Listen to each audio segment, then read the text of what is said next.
গত ১৬ বছরে ফ্যাসিবাদের বিরুদ্ধে লড়াই আমরা দেখেছি যে বেনজির কিংবা শহীদুল হকের মতো লোকেরা পুলিশ প্রধান হয়, কিংবা একেবারেই ঠুটো জগন্নাথ মার্কা মানবাধিকার কমিশন হয়, কিংবা এই যে রাতের ভোটের কারিগররা ১৪র বিনা ভোটের নির্বাচন, ১৮র আগের রাতের নির্বাচন কিংবা ২৪-এর ডামি নির্বাচন, যে প্রক্রিয়া ইলেকশন কমিশন গঠিত হয়, আমরা এটাকে চেঞ্জ করতে চেয়েছিলাম যে সামনের দিনগুলোতে যেন এই রকমের ব্যক্তিরা এই সমস্ত প্রতিষ্ঠানগুলোতে না আসতে পারে এবং রাষ্ট্র পরিচালনা এই প্রতিষ্ঠানগুলো নাগরিকদের প্রত্যাশা অনুযায়ী একটা ভূমিকা রাখতে পারে। কিন্তু যেহেতু একটি প্রধান রাজনৈতিক দল সহ কয়েকটি দল এই বিষয়ে দ্বিমত পোষণ করতেছে, ওই আঙ্গিকে যে নির্বাহী ক্ষমতাকে টেনে ধরা হচ্ছে, সেই জন্য আমরা বলেছি যে আমাদের অন্তত যেহেতু এনসিসি থেকে আমরা সরে এসেছি জাতীয় ঐক্যমত্যের স্বার্থে, এই সাংবিধানিক ও সংবিধিবদ্ধ প্রতিষ্ঠানের নিয়োগ কমিটি এটা আমরা চাই।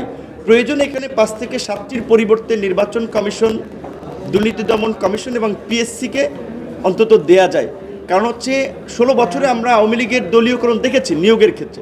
এখন পিএসসি যদি একটা স্বচ্ছ নিয়োগ প্রক্রিয়া না থাকে, আগামীতে তো আবার কোনো নির্দিষ্ট দলের একটা আধিপত্য সেখানে থাকতে পারে।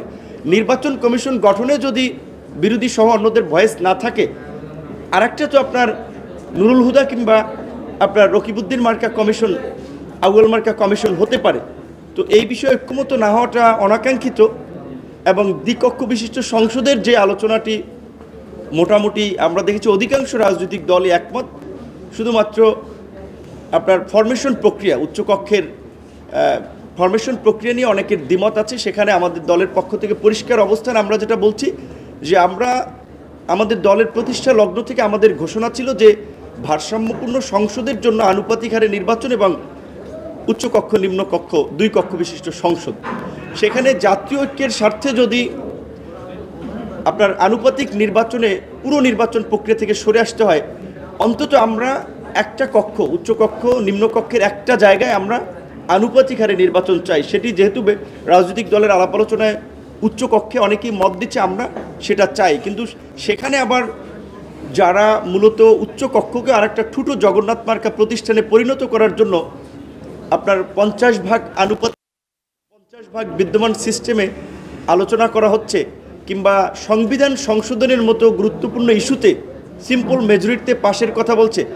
এইটা কার্যত গত এই আমরা 50 বছরে দেখেছি যে সংবিধান যে আপনার 17 বার যে সংশোধন করা হয়েছে, বেশিরভাগ সংশোধনীগুলো আনা হয়েছে কিন্তু ব্যক্তিকে এম্পাওয়ার করার জন্য কিংবা ক্ষমতাকে এনজয় করার জন্য।